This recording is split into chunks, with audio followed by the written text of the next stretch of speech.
فرماتے ہیں کائنات میں اتنا کچھ ہے لینے کے لیے، ہم چونکہ وہ چیز لینے کے پیچھے نہیں ہوتے اور ہمیشہ نقصان اٹھاتے ہیں۔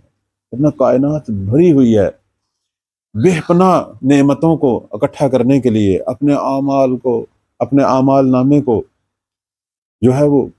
یوں سمجھ لیں کہ پروردگار کی بارگاہ میں اس کی تو حد ہی نہیں ہے، ہم کہاں تک اسے بھرنا چاہیں، اتنا کچھ ہے۔ معصوم فرماتے ہیں کہ جس طرح ایک دکاندار اپنا ہر روز کا حساب کرتا ہے،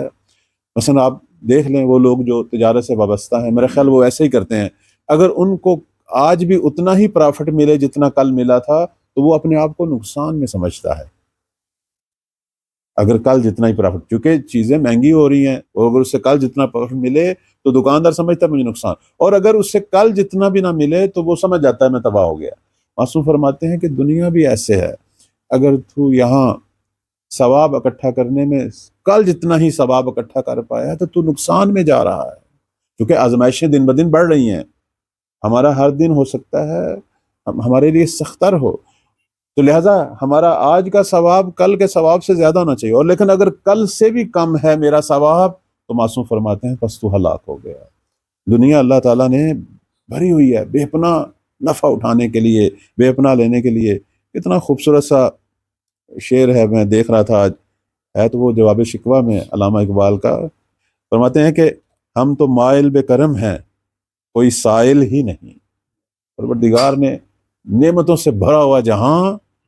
ہمارے اختیار میں دیا ہوا ہے، اور ہر لمحہ اللہ تیار ہے نعمتوں کی بارش کرنے کے لیے، لطف کی بارش کرنے کے لیے۔ پروردگار کی طرف سے علامہ اقبال فرما رہے ہیں ہم تو مائل بے کرم ہیں کوئی سائل ہی نہیں، راہ دکھلائیں کسے راہ روئے منزل ہی نہیں۔ خدا تو دکھانا چاہتا ہے، ایک قدم اٹھائیں، کہتے ہیں پروردگار ہزار راہیں اس کے لیے کھولنے کے لیے تیار ہے۔ کہتے ہیں انسان گناہوں میں ڈوبا ہوا انسان ایک دفعہ رب کو پکارتا ہے، خدا 3 دفعہ اس کا جواب دیتا ہے۔ تربیت عام تو ہے جوہر قابل ہی نہیں، اتنے مدارس، اتنے اسکول، اتنی یونیورسٹیاں، اتنے مراکز، کیا کچھ نہیں ہو رہا، اور اب تو ہمارے ہاتھوں میں موبائل، انٹرنیٹ، بہت کچھ، ہم دن میں اگر آپ دیکھیں نا ہمارا دماغ کیا کچھ نہیں لے رہا، بہت کچھ لے رہے ہیں۔ تربیت عام تو ہے جوہر قابل ہی نہیں، جس سے تعمیر ہو آدم کی یہ وہ گل ہی نہیں۔ پتہ نہیں وہ لوگ کہاں گئے، وہ دنیا کدھر گئی کہ جن کے ساتھ ایک نیکی کریں تو وہ اس سے بڑھ کر جواب، تو جس سے نیکی کریں ڈر لگتا ہے ادھر سے ہمیں کوئی شر ہی نہ مل جائے۔ پتہ نہیں وہ لوگ کہاں گئے کہ جن کے ساتھ احسان کرنے سے انسان کو ایسا لگتا ہے جیسے کوئی اچھی دنیا میں قدم رکھا ہے، ماحول اچھا ہو جائے گا۔ اب لوگ نیکیاں کرنے سے گھبرا رہے ہیں، اب لوگ پریشان ہیں، چونکہ مد مقابل سے اطمینان نہیں، وفا کا اطمینان نہیں۔ اس کے بعد فرماتے ہیں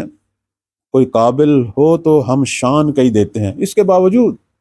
اللہ فرما رہا ہے کہ تھوڑی سی قابلیت پیدا کر، ہم شان کئی دیتے ہیں، ڈھونڈنے والوں کو دنیا بھی نہیں دیتے ہیں۔ کہتے ہیں انسان جب توبہ کرتا ہے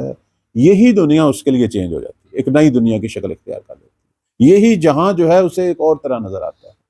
یہی دنیا جس میں وہ رہ رہا ہے توبہ کرنے سے پہلے کچھ اور تھی، توبہ کرنے کے بعد اور،